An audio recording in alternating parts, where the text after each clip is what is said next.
अवश्य आएगा। आज भोजराज कंस यज्ञ करवाता है, धनुष भंग करवाता है और महाराज अक्रूर जी को गोकुल नगरिया भेजा है। महाराज अक्रूर जी को गोकुल नगरिया भेजा है क्योंकि देव ऋषि नारद ने कहा है कि जब तक कि अत्याचार नहीं होगा तब तक कि भगवान असुरों का संहार नहीं करेंगे, असुरों का संहार नहीं करेंगे। आज अक्रूर जी जब पहुंचे हैं गोकुल नगरिया को, एक पत्रिका भेजी गई है। गोकुल नगरिया अक्रूर जी गए हैं, पत्रिका को लेकर के जब पहुंचे हैं नंद बाबा मैया यशोदा के द्वार पर गए हैं।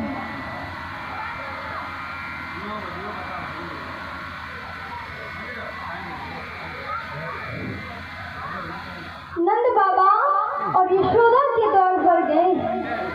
आज जब नंद बाबा यशोदा के द्वार पर गए हैं तो अक्रूर जी पहुंचे हैं तो कहने लगे हैं मैया से,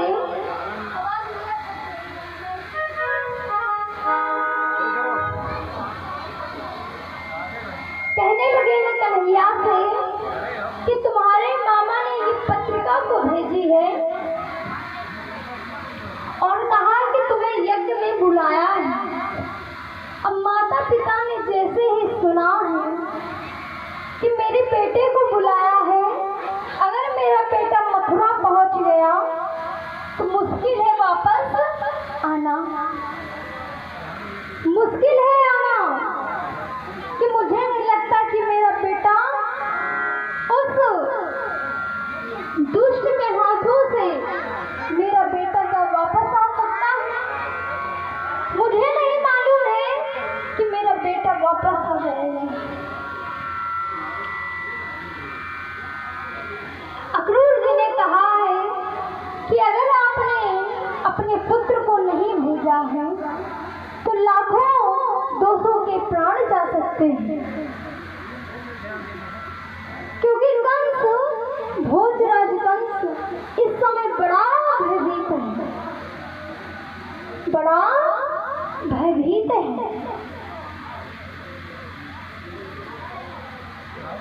अक्रूर जी ने पत्रिका को दी है।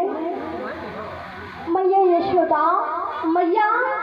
यशोदा और नंद बाबा भगवान कन्हैया अंदर माखन को खा रहे थे, दूध रोटी माखन खा रहे थे। आज यशोदा मैया जब माखन को खिलाती है तो मैया के आंखों से आंसू बहने लगते हैं।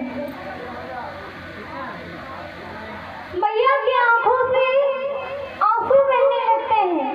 कन्हैया कहते, माँ तुम रोती क्यों हो, क्यों रो रही हो माँ? आप चिंता न करो, मैं यज्ञ में जाऊंगा और यज्ञ करके पुनः लौट कर आ जाऊंगा, तुम मेरी चिंता मत करो, मैं लौट करके आ जाऊंगा।